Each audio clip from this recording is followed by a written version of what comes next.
Matric आनजादाव सेथि थाखोआव उथ्रिसारनाय फरायसाफोरखौ सिमेन्ट दख'रा दुलाराय बर' फरायसा आफादा बरायदों।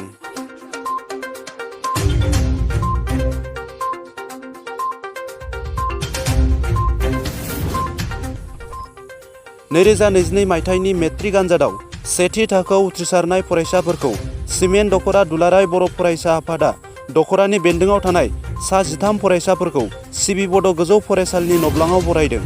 बे बरायनाय हाबाफारियाव बाहागो लादों धेमाजि जिल्ला दुलाराय बर' फरायसा आफादनि आफादगिरि लकेन बसुमतारी, बोसोनगिरि हिरण्य स्वर्गियारी आरो सिमेन्ट दख'रा दुलाराय बर' फरायसा आफादनि आफादगिरि नेहाथारिजों लोगोसे दख'रानि गासै मावथि सोद्रोमा बिथांमोना बाहागो लायो। बे हाबाफारियाव बाहागो लानानै धेमाजि जिल्ला दुलाराय बर' फरायसा आफादनि आफादगिरिया मा फोरमायखो खोनासंनि।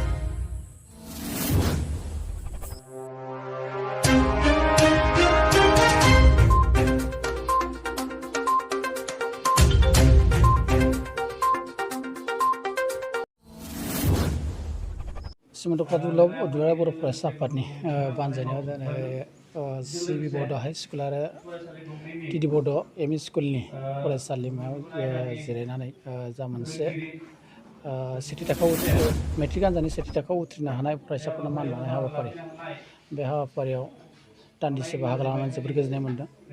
मानोना दुलाराय बर' फरायसा आफादनि जा मोनसे थांखि आरो नोजोर, बुहुमाव बर' फरायसाफोरखौ गोग्गो सोलोंथाइ लानानै दावगासार होनो हानायनि मोनसे मिजिं, बे मिजिंखौ नोजोर बोनानैनो बोसोरफ्रोमबो सेथि थाखोआव उथ्रिसार जानो हानाय फरायसाफोरनो दख'रानिफ्राय लानानै जिल्लानिफ्राय लानानै मिरुसिम मान बावबोबाय थानाय हाबाफारि, थुलुंगाखांहोबोबाय थानाय हाबाफारि मावबाय थादों। बे लेखायैनो देग्लाय सिमेन्ट दख'रा दुलाराय बर' फरायसा आफादाबो जाहाथे नैबे हाबाफारिखौ मावफुंदों, बेयाव जोंनि फरायसाफ्रा जोबोद थुलुंगाखांनाय मोन्दों। आसा खालामदों जायफोर फरायसाफोरा सेथि थाखो, नैथि थाखो, थामथि थाखोआव उथ्रिसार होनो हाबाय, बैफोर फरायसाफ्रा जोंनि बर' हारिनि इयुननि थाखाय साफा साफा हाथरखि बायदि जाना थायो। आरो आसा खालामदों दिनै मेट्रिक आनजादाव सेथि थाखोआव जों मान बावनो मोन्दों, हायार सेकेन्डारियाव मोनगोन, डिग्रि लेभेलाव मोनगोन आरो मास्टार डिग्रियावबो मोजां रिजाल्ट खालामगोन, साफा साफा जाफुंसार जानो हानाय फरायसा जागोन आरो जोंनि बर' समाजनिनो सासे फुंखा सुबुं जानानै बर' समाजखौ सुंथानायाव बयबो बाहागो लाफानो हागोन, बेखौ मिजिंथिदों। आरो बेजों लोगोसेनो जायफोर 9 आरो 10 थाखोआव फरायबाय थानाय फरायसाफोर, बे फरायसाफ्राबो जाहाथे मोजाङै सोलोंथाइ लानानै फैगौ समाव मेट्रिक आनजादखौ मोजां होयो आरो मोजां फिथाइ मोनो, बेखौ लुबैदों, बेखौनो मिजिंथिदों। आरो दिनैनि बे जा मोनसे मान बावनाय हाबाफारि, बे हाबाफारियाव फरायसाफोरनि दिथागिरि बिमा बिफाखौ लोगो मोननानै जोबोद गोजोननाय मोन्दों। निस्सय जोंनि फरायसाफोरा बिमा बिफानि जा मोनसे मिजिं, बे मिजिंखौ जाफुंसार होगोन आरो गावखौनो गोरोन्थि लामाजों दिग्रायलाङालासिनो गावनि जिउ राहा दानायाव जोंनि फरायसाफोरा बाहागो लागोन, बेखौ मिजिंथिदों। थांनाय समाव जा मोनसे बुहुमनाङैनो महामारि कभिड-19, बे कभिड-19 महामारिनि लोमसावनायाव जोंनि गोबां फरायसालिफोरा बन्द' जाना दंमोन।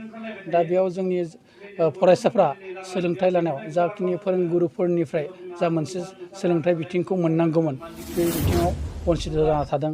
आरो बेजों लोगोसेनो गोबां फरायसालिफ्राव जोंनि फोरोंगिरिनि जा मोनसे आंखाल, बे आंखालाबो निस्सय जोंनि फरायसाफोरखौ एसे लोरबांथि खालामदों। आसा खालामदों जे जोंनि दा आसाम सरकार जोंनि फरायसालिफोरनि जा फोरोंगिरिनि जेंना, बे जेंनाखौ सुस्रांना होयो आरो लोगोसेयैनो जोंनि फरायसाफोरखौ मोजां सोलोंथाइ लानायाव जाहाथे उसुबिदा जाया, बिनि सायाव नोजोर होयो, बेखौ जोङो धेमाजि जिल्ला दुलाराय बर' फरायसा आफादनि जानानै खावलायगोन। मानोना दिनै नुनो मोन्दों जे माखासे फरायसालिफ्राव फोरोंगिरिनि जोबोद आंखाल। बे आंखालखौ जोंनि आसाम सरकारजों लोगोसे बिटिआर सरकार, BKWC सरकार बिथांमोनाबो जाहाथे सोलोंथाइ बिथिंखौ नोजोर होनानै एसे मैखोमै गभर्नमेन्टखौ नारसिनो, आं बेखौ जों धेमाजि जिल्ला दुलाराय बर' फरायसा आफादनि जानानै लुबैयो। बे समावहाय जोङो बेखौनो फोरमायनो सानो जे गोदानै 2022 मायथाइनि जा मोनसे गोजौ फरायसालिनि मेट्रिक आनजादनि जा मोनसे रिजाल्ट, बे स्टेन्डिं मोनसे रेजुलेसन दं। बेयो जोंनि दुलाराय बर' फरायसा आफादनि मासियावहाय मानो होनोब्ला जों बर' बिजोंखौ फोथांना लाखिनाय मोनसे थांखि नोजोरजों बर' बिजोङाव फरायनाय फरायसुला फरायसुलि जाय बिथांमोनाहाय सेथि थाखोआव उथ्रिनो हायो जों बिथांमोनखौ बोसोरफ्रोमबो दख'रा जिल्ला मिरु बरायनाय हाबाफारिया दंखायो। बेबायदिनो जोंबो सिमेन्ट दख'रा दुलाराय बर' फरायसा आफादनिफ्राय दिनै बरायदों। बरायनायनि गेजेरजों जों बिथांमोनजों मोनसे सावरायमेलबो लादों जे बिथांमोननि बे मोनसे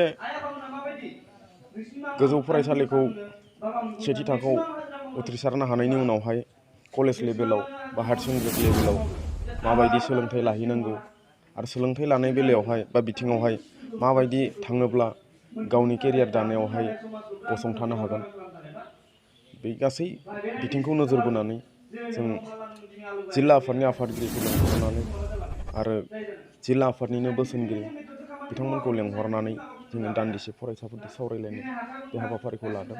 ओंखायनो जों खौरां बिजोंनि गेजेरजों बेखौनो फोरमायनो सानो राव जिखुनु सोमोन्दो गैया बेखौ बासिनो गोनांथिबो गैया। दिनै गुबुन जातिनि फरायसा फरायसुलिफोरानो दिनै बर' बिजोङाव फरायनानै सेथि थाखोआव उथ्रिसारनो हादों। जोंनि बर' बिजोंनि बा बर' फरायसाफोरासो माखासे बिजोंनि सायावहाय जाय एसे फरायनायाव लेजिखा बिथांमोनासो इंलिस मिडियामाव फरायबा मोजां जागौमोन, हारसा मिडियामाव फरायोब्ला मोजां जागौमोन, बर' मिडियामाव फरायनानै मोजां मोनसे रावफोरखौनो जों बुंजोबनो हाया बा इंलिसखौनो इंराजिखौनो रायलायनो हाया बेफोरबायदि माखासे खोथाखौ बुंनो नागिरो बा निजिनि रावखौनो निन्दा खालामनो नागिरो। बेयो जोबोद गाज्रि जे दिनै जोंनि बर' बिजोंखौनो मोजां मोननानै दिनै बर्मनानो जा दिनै सानथालियानो जा सेथि थाखोआव मासि आवग्रिनो हानायखौ जों मोखां बिजाबनि गेजेरजोंबो नुनो हादों। ओंखायनो जों दिनैनि बे खौरां बिजोंनि गेजेरजों जों बेखौनो फोरमायनो सानदों रावखौ बासिनो नाङा। जा मोनसे बिमानि राव बे बिमानि रावजोंनो जों माखासे जा एडिसनेल साबजेक्टफोर दं जेरै इंराजियानो जा हिन्दीयानो जा जों गोबां रावफोरखौनो जों बिमा रावनि गेजेरजों थांनानैनो सोलोंनो हायो। सिमेन्ट दख'रानि सिगां साबेसे सा जिथाम फरायसा फरायसुलिफोराहाय सेथि थाखोआव मासि आवग्रिनो हादों।